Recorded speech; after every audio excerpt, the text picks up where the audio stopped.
Play 3, Lithuania. By Rupert Brooke B23 Ang 401 Audio Lecture. Introduction to Drama, Bachelor of Arts English Honors.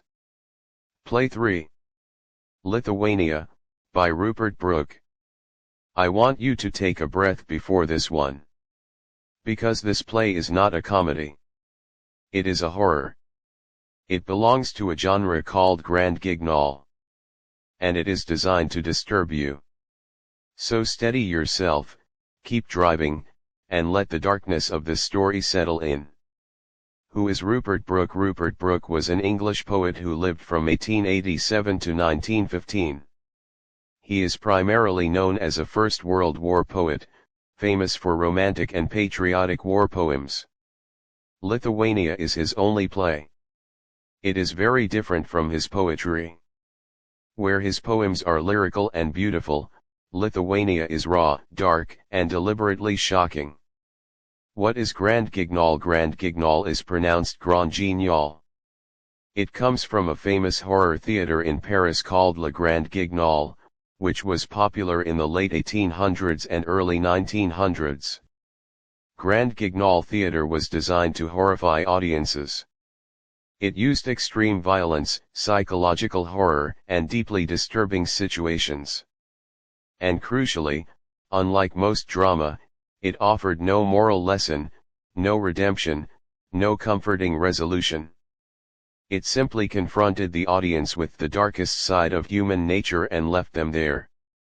That is exactly what Lithuania does. Meet the characters. 3 characters. A young man called the stranger. A mother. And her daughter. The family live in desperate, grinding poverty in a rural peasant home in Lithuania, Eastern Europe. The stranger is actually the family's own son and brother who left years ago, made money, and has come back home.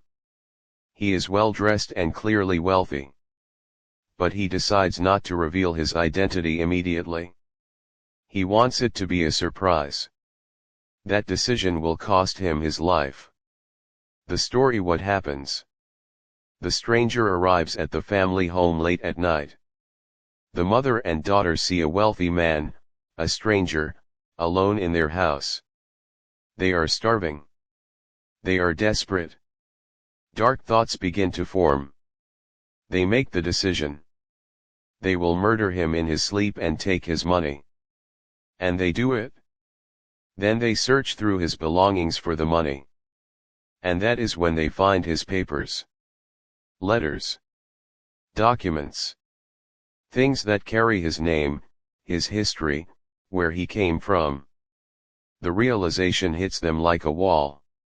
This is their son. This is their brother. The very person who returned home, out of love, to help them. They murdered him before he could say a single word to reveal who he was. The play ends there. No resolution. No redemption.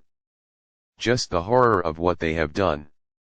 The theme: what is Brooke really saying? 3 themes to hold onto. First, greed as a corrupter. The family is not presented as evil for its own sake. They are desperate. Starving. Cornered by poverty. Brooke shows how extreme deprivation can erode moral judgment completely. They saw wealth. They saw a way out.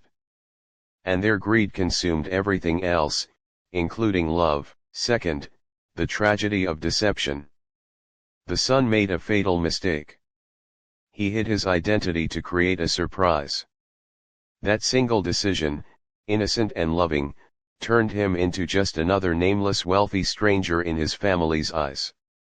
The play is a warning: secrets can have devastating, irreversible consequences. Third, poverty and desperation. Brooke is not simply condemning the family. He is asking a harder question. What does poverty do to people when survival is the only instinct left, when hope has been completely stripped away? What are human beings capable of? Lithuania does not give a comfortable answer. And the Grand Guignol effect: the play offers nothing to comfort you. No lesson. No moralizing. Just shock. Just the darkest truth about what humans can become when desperation takes over. Rapid fire revision. Listen and lock in. Now let us lock in the key facts. Repeat each point in your head as you hear it. Point 1. Author, Rupert Brooke. English poet. 1887 to 1915. Lithuania is his only play. Point 2. Genre, Grand Guignol. Horror theater designed to shock without redemption. Point 3. Setting, a poor peasant family's home in Lithuania, Eastern Europe. Point 4. Characters, the stranger, secretly the family's own son. The mother. The daughter. Point 5. The story, a wealthy stranger arrives. Family murders him for money. Discovers he was their own son. Point 6. The twist, the son hid his identity as a surprise. His secrecy made him unrecognizable as a stranger. Point 7. Theme 1, greed as a corrupter. Extreme poverty destroys moral judgment. Point 8. Theme 2, the tragedy of deception. Secrets have fatal consequences. Point 9. Theme 3, poverty and desperation strip away humanity. Point 10. Grand Guignol effect, no redemption, no lesson, only horror and shock. Point 11. Exam tip, if asked what makes Lithuania a Grand Guignol play, say, it uses extreme horror and shock, offers no moral resolution, and confronts the audience with the darkest possibilities of human behavior under desperation. Excellent. That is Lithuania complete. You have it.